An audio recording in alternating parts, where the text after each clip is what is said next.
श्री गणेशाय नमः. श्रीपाद श्रीवल्लभ स्वामिन्ये नमः.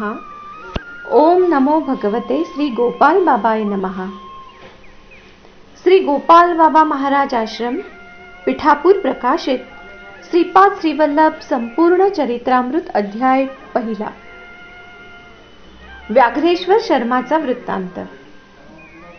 श्री गणपती, सरस्वती, गुरु परंपरा, श्रीकृष्ण सर्व देवी देवतांना प्रणाम करून श्रीमन अखिलांड कोटी ब्रह्मांड नायक श्री दत्त प्रभूंच्या पहिल्या अवताराचे श्रीपाद श्रीवल्लभ स्वामींचे वैभव वर्णन करीत आहोत. श्री दत्तात्रेय अति प्राचीन व नित्य नूतन आहेत. आंध्र प्रांतातील गोदावरी नदीकाठी श्री पिठिकापुरम नावाच्या गावात श्री दत्तात्रेय श्रीपाद श्रीवल्लभ नावाने अवतरले. त्यांचे दिव्य चरित्र, त्यांचे दिव्य लीला वैभव वर्णन करणे मोठ्या मोठ्या विद्वानांना पण अशक्य आहे. मी अल्पबुद्धीचा, विद्यागंध नसलेला साधा माणूस, पण श्रीपादांच्या संकल्पाप्रमाणे त्यांच्याच दिव्य प्रेरणेने, देवाज्ञाने, आशीर्वादाने श्री दत्तचरित्र वर्णन माझ्या मुखाने सर्वांसाठी वदवले जात आहे, हे मी विनयपूर्वक सांगत आहे.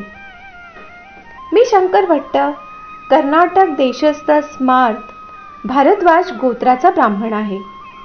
श्रीकृष्ण दर्शनासाठी मी उडप्पीला गेलो. तिथे मोर पीसधारी बालकृष्णाचे अतिमुग्ध मनोरम दर्शन मला लाभले. त्यांनी मला कन्याकुमारीस कन्यका परमेश्वरीच्या दर्शनास जाण्याची आज्ञा केली. आज्ञेप्रमाणे मी कन्याकुमारीला गेलो. तिथे मंदिरात पुजारी मनोभावे पूजा करत होते. माझ्या हातातील लाल फूल त्यांनी स्वीकारले. पूजा होत असताना देवी माझ्याकडे करुणाद्र दृष्टीने पाहत असल्याचे मला दिसले. मला देवी वाणी ऐकू आली, शंकरा, तुझ्या हृदयातील पवित्र भक्तीने मी प्रसन्न झाले आहे. तू कुरवपूरला जाऊन श्रीपाद श्रीवल्लभांच्या दर्शनाने जीवन सार्थक कर. त्यांच्या दर्शनानेच तुझ्या आत्म्याला, मनाला, सर्वेंद्रियाला अनिर्वचनीय आनंदाची अनुभूती प्राप्त होईल. मी ती दैवी आज्ञा घेऊन ते पुण्यधाम सोडून पुढील प्रवासाला निघालो. प्रवासात मी मरुत्व मल्लई नावाच्या गावी पोचलो. श्री हनुमंत संजीवनी पर्वत घेऊन परतताना त्या पर्वताचा तुकडा इथे पडला, म्हणून त्या गावाचे नाव तसे पडले. मरुत्व मल्लई गावातला हा पर्वत फार रमणीय आहे. त्यात बऱ्याच गुहा आहेत व तिथे सिद्ध पुरुष अदृश्य रूपाने तप करीत असतात. माझ्या मनात सहज विचार आला, माझे नशीब बलवत्तर असेल तर अशा महात्म्याचे मला येथे गुहेत दर्शन होईल. मी बघितले तर समोर एक वाघ गुहेच्या दाराशी उभा दिसला. त्याला पाहताच माझे अंग शहारले. मी थरथरत होतो. मी नकळतच श्रीपादा श्रीवल्लभा दत्तप्रभू असे जोराने ओरडू लागलो. वाघ गरीब प्राण्यासारखा उभा होता. त्या गुहेतून एक वृद्ध तपस्वी बाहेर आले. अचानक त्या मरुत्व मल्लई परिसरात श्रीपाद श्रीवल्लभ असे शब्द निनादले. वृद्ध तपस्वी मला म्हणाले, बाळा, तू धन्य आहेस. श्री दत्तप्रभू या कलियुगात श्रीपाद श्रीवल्लभ या नावाने अवतरले. ही गोष्ट महासिद्ध पुरुष, महायोगी, ज्ञानी व निर्विकल्प समाधीस्थ परमहंसांनाच माहीत आहे. तू भाग्यवान असल्यानेच इथेपर्यंत पोहोचू शकलास. ही तपोभूमी व सिद्धभूमी आहे. तुझी इच्छा पूर्ण होईल. तुला श्रीपाद श्रीवल्लभांच्या दर्शनाचा लाभ होईल. या गुहेच्या दाराशी असलेला हा वाघ महाज्ञानी आहे. त्याला तू नमस्कार कर. मी लगेच त्या व्याघ्ररूपी ज्ञानवंताला नमस्कार केला. त्या वाघाने ओंकार नाद केला. तो नादध्वनी मरुत्व मल्लई पर्वतात प्रतिध्वनित झाला व नंतर श्रीपाद राजम शरणम प्रपद्ये हे सुमधुर व सुश्राव्य शब्द स्पष्टपणे ऐकू आले. मी समोरचे विचित्र दृश्य स्थिमित होऊन बघतच राहिलो. बघता बघता वाघाचे रूपांतर एका तेजस्वी दिव्य रूपधारी पुरुषात झाले. त्या दिव्य पुरुषाने वृद्ध तपस्वीला नमस्कार केला व त्या तेजोमय रूपात तो आकाशात अदृश्य झाला. वृद्ध तपस्वीने माझ्याकडे बघून मंद स्मित केले व गुहेत येण्यास खुणावले. वृद्ध तपस्वीची नजर अत्यंत करुणाद्र होती. त्या गुहेत त्यांनी संकल्प प्रभावानेच होमकुंडात अग्नी प्रज्वलित केला. आहुतीसाठी पवित्र द्रव्य, मधुर पदार्थ व फळांची निर्मिती केली. वैदिक मंत्रोच्चार करीत ते आहुती देत होते. नंतर ते वृद्ध तपस्वी मला म्हणाले, या लोकात यज्ञ, याग आदी सत्कर्मे लुप्त होत आहेत. पंचमहाभूतांनी निर्माण झालेला मानव आज त्या पंचमहाभूतात्मक परमेश्वरालाच विसरला आहे. देवता प्रीतीसाठी यज्ञ आवश्यक आहे. यज्ञामुळे देवता प्रसन्न होतात. त्यांच्या अनुग्रहामुळेच प्रकृती अनुकूल असते. प्रकृतीतील एखादी शक्ती प्रतिकूल झाली तर मानवाचे जगणे अवघड होईल. प्रकृती शक्ती शांत केली नाही तर अरिष्ट संभवतात. मनुष्य धर्ममार्ग सोडून चालल्यामुळे सृष्टीत उपद्रव उद्भवतात. म्हणून लोकहितार्थ मी हे यज्ञ करतो. यजन म्हणजे मिलाप.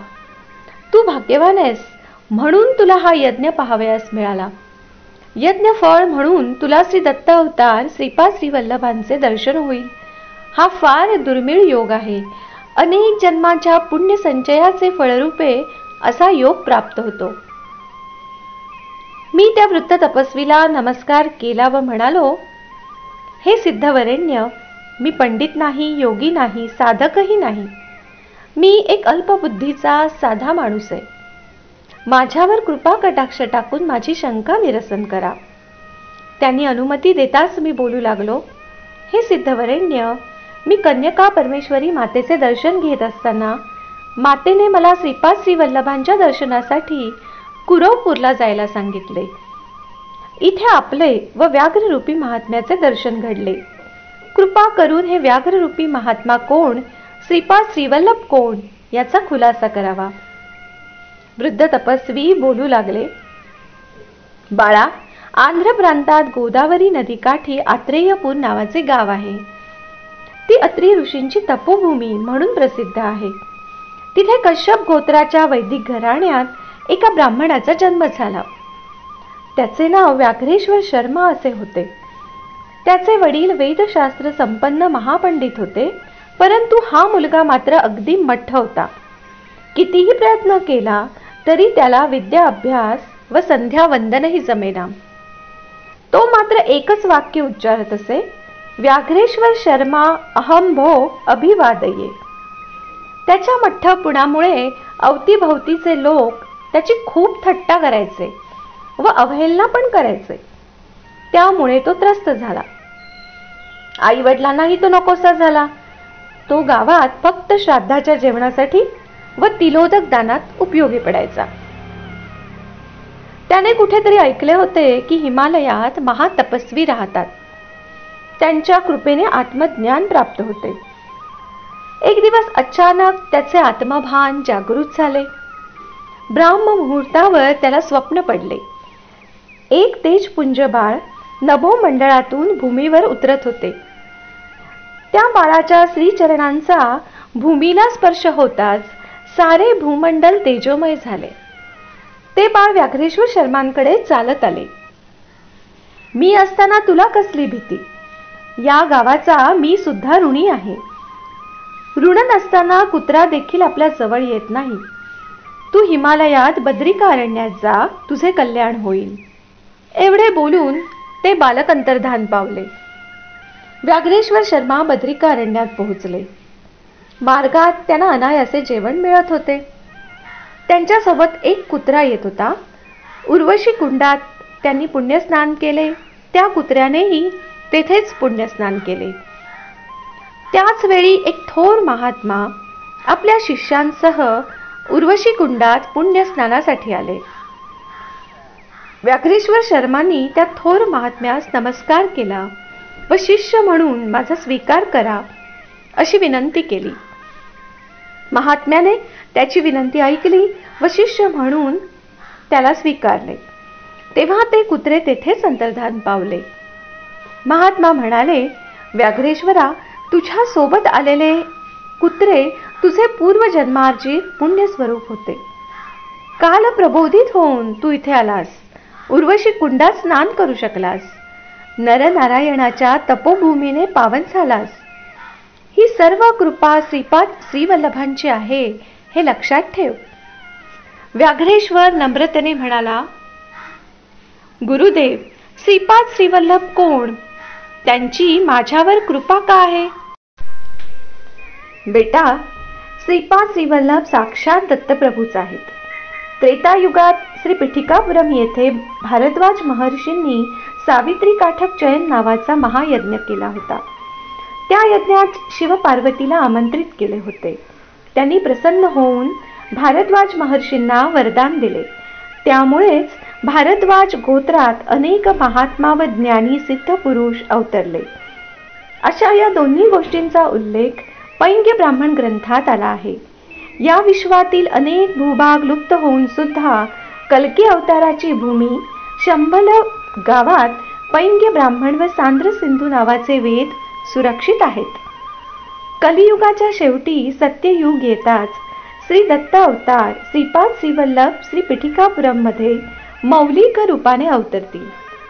अनेक जन्मातील पापांचे क्षय होऊन पुण्य कर्मफल प्रारंभ झाल्याशिवाय दत्तभक्ती उदित होत नाही. कुठल्याही काळात भक्ताला दत्तभक्तीत पूर्ण रूपसिद्धी प्राप्त होताच त्याला साक्षात श्रीपाद श्रीवल्लभांचे दर्शन, स्पर्श, त्यांच्याशी संभाषण अशा गोष्टींचा दुर्लभ योगाचा भाग्योदय होतो.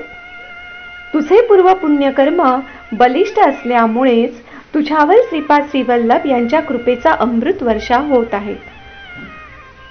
मी आता माझे गुरु महाअवतार बाबाजी यांच्या दर्शनासाठी जात आहे व 1 वर्षांनी परत येईन. तुम्ही तुमच्या ठरवलेल्या गुहेमध्ये क्रियायोगाचा अभ्यास करीत आत्मज्ञान सिद्धीसाठी प्रयत्न करा, असा आदेश देऊन ते द्रोणागिरी पर्वत प्रांतात निघून गेले. व्याघ्रेश्वर शर्मा आपल्या नियोजित गुफेत जाऊन बसला.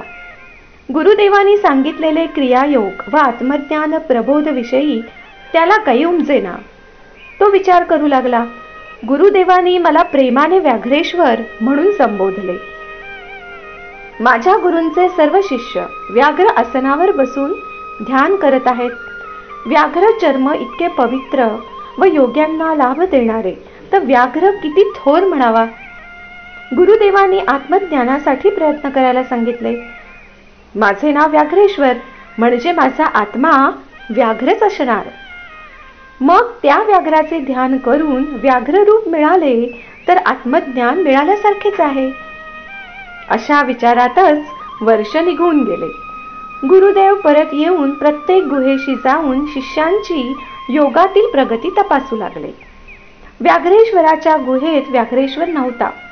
तिथे एक वाघ दिसला. श्री गुरुदेवांनी अंतर्ज्ञानाने जाणले की व्याघ्रेश्वराने व्याघ्र रूपाचे ध्यान केल्यामुळे त्याला वाघाचे रूप प्राप्त झाले आहे. त्याच्या त्या निष्कपट चित्तवृत्तीने व आत्मशुद्धीने गुरुदेव प्रसन्न झाले. त्यांनी त्याला आशीर्वाद दिला व त्याला ओंकार म्हणायला शिकवले. नंतर श्रीपादराजम शरणम प्रपद्ये हा मंत्र त्याच्याकडून वारंवार म्हणून घेतला. व्याघ्रेश्वर व्याघ्र रूपातच कुरवपूरला पोहोचला. कुरवपूरला जलमार्गाने नदी ओलांडावी लागते. तिथे श्रीपाद श्रीवल्लभ आपल्या भक्तमंडळीत बसलेले होते. अचानक भक्तांना ते म्हणाले, माझा परम भक्त मला बोलवत आहे, मी आत्ताच जाऊन येतो, असे म्हणत ते आपल्या तेजस्वी शरीराने पाण्यावर चालत गेले. तसे चालत असताना त्यांच्या प्रत्येक पावलाखाली कमळ उगवत होते. ते पहिल्या तीरावर पोहोचले. त्यांनी श्रीपाद राजम शरणम प्रपद्ये असा अखंड मंत्रघोष करणाऱ्या व्याघ्रेश्वराला बघितले. व्याघ्रेश्वराने श्रीपादांचे चरणवंदन केले. श्रीपाद त्या व्याघ्ररूपी व्याघ्रेश्वरावर आरूढ होऊन पाण्यावरून कुरवपूरला आले. ते दृश्य चकित होऊन भक्तगण पाहतच राहिले. दत्त पुराणात असा उल्लेख आहे की श्री दत्तात्रेय स्वतः धर्मशास्त्र रूपाने अवतरले. धर्मशास्त्र म्हणजे हरिहर पुत्र अय्यप्पा स्वामी होय.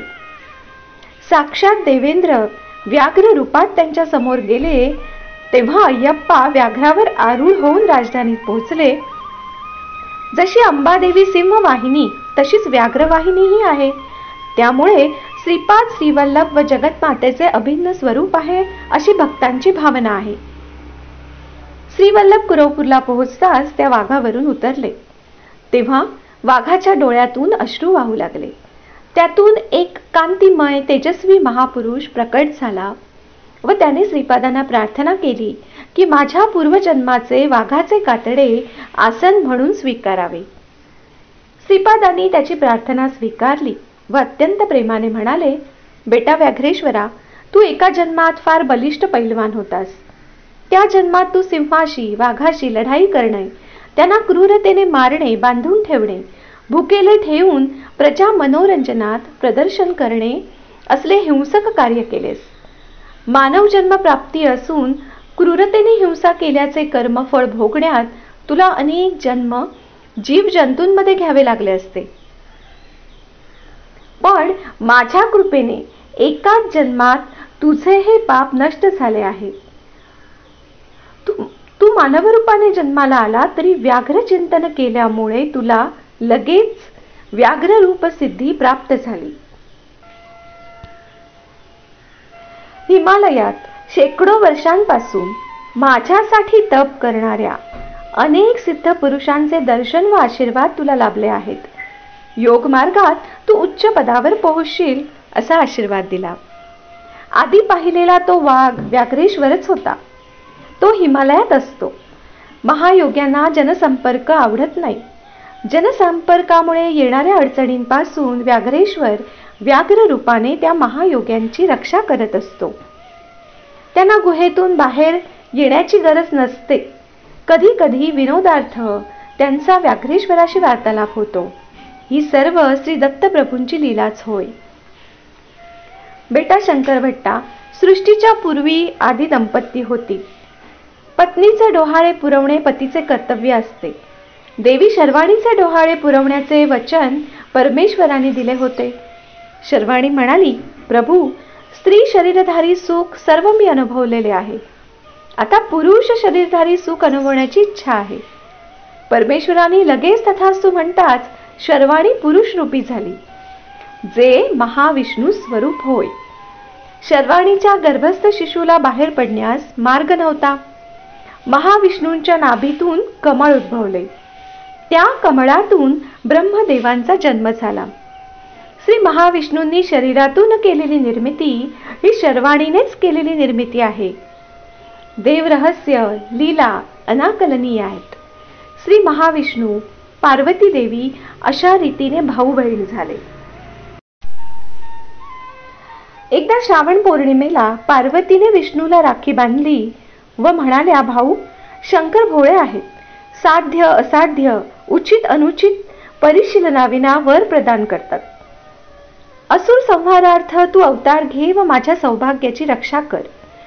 भाऊ बहिणीच्या पवित्र प्रेम निदर्शनात रक्षाबंधन प्रसिद्ध हो.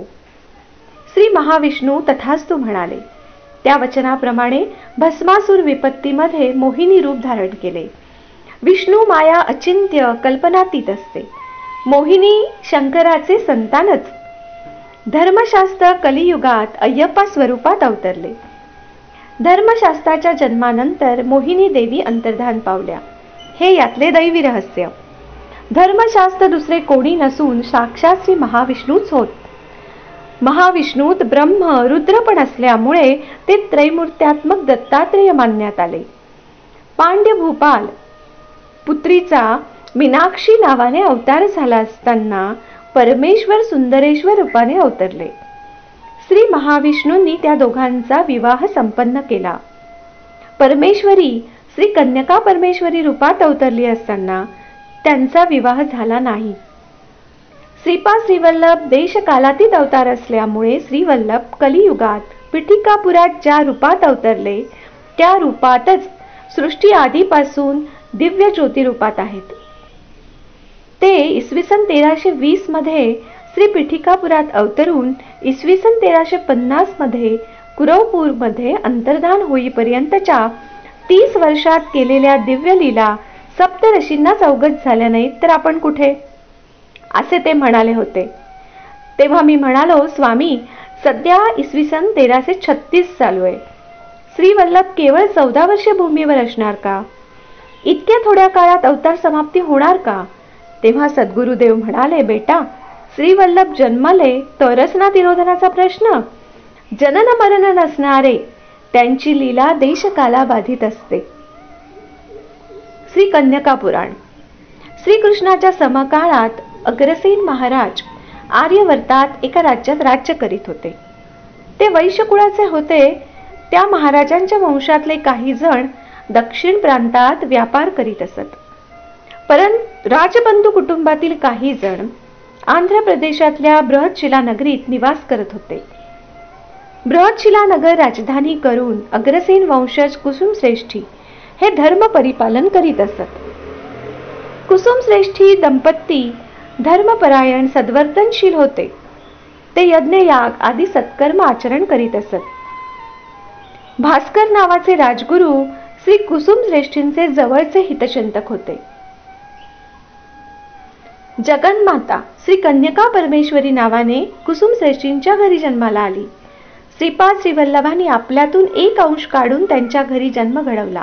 त्याचे नाव विरूपाक्ष ठेवले गेले. रावणाने आत्मलिंग मिळवण्यास कैलासनाथाला प्रसन्न केले. जगन्माता भद्रकाली रूपात त्याच्या पाठोपाठ आल्या. गोकर्ण क्षेत्रात ते शिवलिंग भूस्थापित झाले.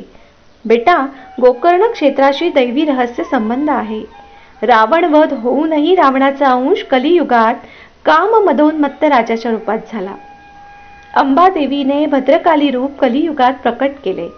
तिच्यासोबत राजकुटुंब परिवाराने आर्यवर्त भूमीमध्ये संप्रदायानुसार अग्नीत स्वतःला आहुती देऊन आपला स्वाभिमान व्यक्त केला. श्री कन्यका परमेश्वरी आपले प्रभू नगरेश्वरापाशी जाऊन पोहोचली. अंबादेवीने अनेक यज्ञ श्री कुसुमश्रेष्ठी दंपतीने केले होते. ते आपल्या राजबंधू परिवाराजवळून दूध सोने स्वीकारित असत. त्यांचे आडनाव पैंडा पडले. तू श्री पिठिकापूर दर्शनाला जाशील तेव्हा त्यांच्या वंशातल्या महात्म्याशी तुझी भेट होणार. तू कुरोपूरला जा, श्री वल्लभांचे दर्शन कर, असा आशीर्वाद देऊन ते सद्गुरु वरेण्य कांतिमय शरीराने अंतर्धान पावले. श्रीपाद श्रीवल्लभांचा जय जयकार असो. अध्याय पहिला संपूर्ण.